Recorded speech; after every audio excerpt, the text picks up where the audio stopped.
यार भैया एकदम समझ ही नहीं आता कि वेब डेवलपमेंट स्टार्ट करना है, कहाँ से करें? एकदम नूब है, हमें कुछ भी नहीं पता। हमें जब भी कोई हैकाथॉन में पार्टिसिपेट करने के लिए बोला जाता है या जब भी कोई प्रोजेक्ट बनाने के लिए बोला जाता है, हमें समझ ही नहीं आता कि कौन-सा लैंग्वेज पढ़े, तो कहाँ से चीज़ें स्टार्ट करनी पड़ेगी। और ये सारी चीज़ें ना कॉलेज टाइम में अक्सर हर किसी न किसी को प्रॉब्लम रहता ही है। बहुत सारे लोगों को इवन रहता है यार, उनको पता नहीं चलता स्टार्ट कहाँ से करें। बिकॉज़ हम बातें तो बहुत सुनते हैं एक-दूसरे से कि भाई ये कर लो, वो कर लो या फिर ये टेक्नोलॉजी चल रहा है, नोड जेएस चल रहा है, नेक्स्ट जेएस चल रहा है, रिएक्ट जेएस चल रहा है, फ्लटर चल रहा है, डार्ट चल रहा है।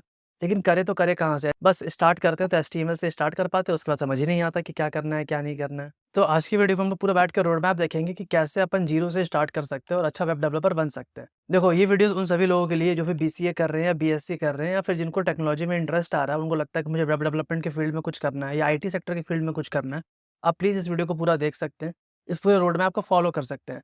एक चीज़ हमेशा ध्यान रखिए, प्लीज़ वीडियो के एंड तक बने रहना। एंड में बहुत ही अच्छी टिप्स देने वाला हूँ, जिससे एक्चुअली में 90% डेवलपर ये चीज़ नहीं कर रहे होते अपने स्टार्टिंग के लर्निंग जर्नी के दौरान, जो कि आपको करना चाहिए। तो देखो, जो वेब डेवलपमेंट है ना, वो बहुत सारे स्टेजेस में होता है। सबसे पहला अगर बात करें तो जो वेब डेवलपमेंट होता है वो 2 चीज़ों से बनता है, फ्रंट एंड और बैक एंड, ठीक है? मैंने बहुत बार कहा है, जिसको फ्रंट एंड स्टार्ट करना है पहले बेसिक से स्टार्ट करें, एचटीएमएल सीखें। कहाँ से सीखें भैया? ये भी बताते चलो जो फ्री ऑफ कॉस्ट हो। देखो, ज़रूरी नहीं है बहुत बार आपको हर चीज़ें वीडियो से समझ में आना है, लेकिन आप क्या कर सकते हो, w3school.com जो वेबसाइट है वहाँ पे जाओ, वहाँ से एक-एक जो ट्यूटोरियल, जो स्टेप बाय स्टेप चीज़ें हैं, कैसे स्टार्ट करोगे, कैसे उसके बगल में इवन एडिटर भी रहता है, उस एडिटर पे क्लिक करके आप प्रैक्टिस भी कर सकते हो और देख सकते हो, अपनी लर्निंग को टेस्ट कर सकते हो। अच्छा ये सीखा, अच्छा ये करने से ये हो रहा है। सिर्फ थ्योरी मत पढ़ो, प्रैक्टिकल करते चलो। अपने लोकल सिस्टम में, अपने लोकल स लैपटॉप पे उस चीज़ को इम्प्लीमेंट करने की कोशिश करो। तब जाके आप वहाँ से लर्निंग स्टार्ट करोगे। एचटीएमएल सीखो, सीएसएस सीखो, जावास्क्रिप्ट सीखो। जावास्क्रिप्ट क्यों सीखो? बिकॉज़ जावास्क्रिप्ट एक ऐसा लैंग्वेज है जिसको सीखने के बाद आप एक्चुअली में बहुत अच्छा कर पाओगे। इस लैंग्वेज के थ्रू आप फ्रंट एंड भी कर सकते हो, बैक एंड भी कर सकते हो। ये लैंग्वेज सिर्फ़ वेब डेवलपमेंट में ही सीमित नहीं है यार। अब इस लैंग्वेज का एडवांटेज बहुत ज़्यादा है। आप इससे मोबाइल ऐप डेवलपमेंट भी कर सकते हो। इवन जावास्क्रिप्ट को यूज़ करके आप मशीन लर्निंग के भी बहुत सारी लाइब्रेरीज़ को यूज़ कर सकते हो। पॉइंट इज़ दैट कि एक ऐसा लैंग्वेज है आज के टाइम पे, खासकर इस दौर में जो चल रहा है, जिसमें कि जिसको सीख के आप मल्टीपल चीज़ों में अपना हाथ पैर चला सकते हो। तो प्लीज़ इसको सीखो। ये भी कहाँ से ना, w3school.com। देखो, ट्रस्ट में ये एक ऐसा रिसोर्स है, मैं इस प्लेटफ़ॉर्म को कुछ प्रमोशन नहीं कर रहा हूँ, बिकॉज़ कोई पैसे नहीं दिए उन्होंने मुझे करने के लिए। ये एक्चुअली में अच्छा रिसोर्स है जहाँ पे बहुत बच्चे सीखते हैं, सीख के जो लर्निंग वाला फ़ेज़ होता है ना, उसको कंप्लीट करते हैं। तो अभी तक के हिसाब से अगर मैं सीक्वेंसिंग करूँ तो अपन एचटीएमएल सीख लिए, सीएसएस सीख लिया, जावास्क्रिप्ट सीख लिया। ये 3 चीज़ें हमने सीक्वेंस में सीख लिया। एक बार जब ये चीज़ें सीख लिया ना, थोड़ा-सा आपको फ्रंट एंड में मज़ा आने लगेगा, समझ में आने लगेगा अच्छा चीज़ें चल कैसे रही है। देखो, जो सीएसएस होता है उसको कास्केडिंग स्टाइल शीट कहते हैं, मतलब कि अपन इसको डिज़ाइनिंग कैसे करते हैं किसी वेब पेजेज़ को, तो धीरे-धीरे थोड़ा टफ होते चला जाता है, ठीक है? लेकिन आपको उतना टफनेस में नहीं जाना, आपको बेसिक-बेसिक जो फंक्शनैलिटी होती है, जिसको करके आप कोई अच्छा-सा वेब पेज बना सकते हो, उसको दिखा सकते हो, इतना काफ़ी होता है। आप एचटीएमएल के एलिमेंट समझ जाओ। जब जावास्क्रिप्ट भी कर रहे हो तो डॉम एलिमेंट क्या होता है, हम लोग डॉक्यूमेंट क्या होता है, कैसे किसी एचटीएमएल एलिमेंट को हम लोग चेंज कर सकते हैं, ऑन गो ये चीज़ें कर सकते हैं, बटन क्लिक करने से क्या होता है, ये सारी चीज़ें पे फ़ोकस करो। एक बार ये वाला लर्निंग मजबूत हो गया ना, फिर आओ जाओ बैकएंड पे। बैकएंड में कुछ नहीं करना है, ट्रस्ट मी। आप बोलोगे तो देखो, मैं जनरिक रोड मैप बता सकता हूँ, लेकिन आप बोलोगे, बहुत सारे लोग मुझे बोलते हैं, आप तो सिर्फ़ अपना यूट्यूब का प्लेलिस्ट रिकमेंड कर रहे हो, लेकिन ऐसा कुछ भी नहीं है। मेरा जो सबसे ज़्यादा रिकमेंडेशन रहता है, देखो मैं आपको रोड मैप के नाम पे ना 36 चीज़ें बोल सकता हूँ, ये भी रास्ता है, ये भी रास्ता है, लेकिन एट द एंड फिर वो आप पे आ जाएगा कि आप कन्फ्यूज़ कर जाओगे, भैया मैं क्या करूँ? इसलिए जो कंप्लीटली नूब है, जिन्होंने कुछ नहीं कर रखा है, उनके लिए सबसे बेस्ट चीज़ है जावास्क्रिप्ट, तो आप चीज़ें स्टार्ट करो। अब मेरा क्या है ना, जब बैकएंड स्टार्ट करते हो ना, तो बैकएंड में भी अगेन जावास्क्रिप्ट का बेसिक पार्ट आना चाहिए।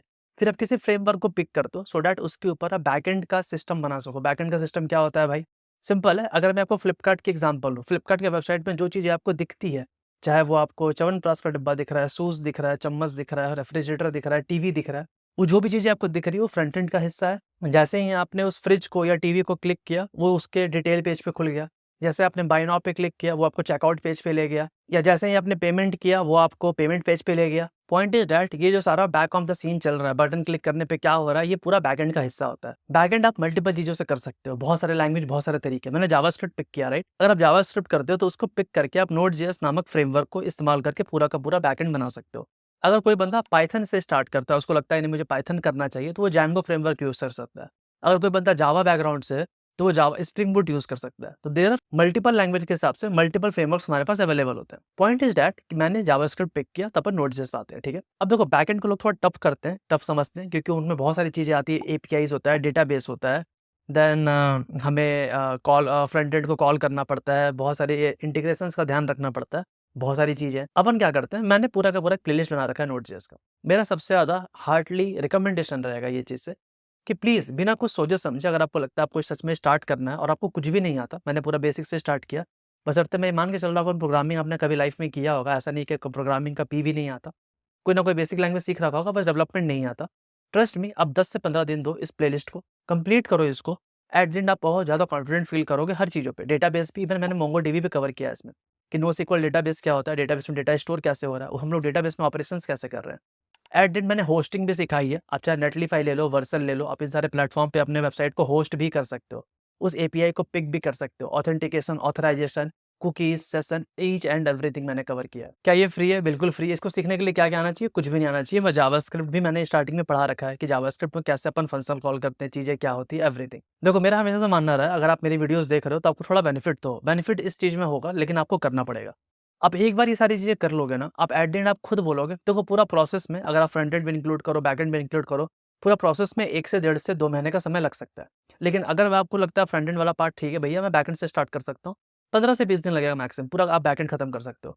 बहुत सारी बीच में चीज़ें ऐसी आएँगी जो आपको लगेगा आपको आउट ऑफ द बॉक्स जा रहा है, नहीं समझ में आ रहा, थोड़ा वेट करना, चीज़ें समझ में आएँगी। देखो, बहुत बार अपन क्या होता है ना, डेवलपमेंट जो पूरा वास्ट दुनिया चल रहा है, राइट? इंटरनेट में हर हज़ार तरह के वेबसाइट चल रहे हैं, फ्रंट एंड है, बैक एंड है, एपीआईज़ है, डेटाबेस है, बहुत सारे इंटीग्रेशंस चल रहे हैं, अब तो जेमिनी भी आ गया है या चैटजीपीटी भी आ गया है। तो सब चीज़ों को लेके चलना, समझना थोड़ा समय लगता है। आप सोचोगे कि पहली बार आएँ और सारे कॉन्सेप्ट को एक बार में समझ के, नहीं लगता, थोड़ा समय दोगे।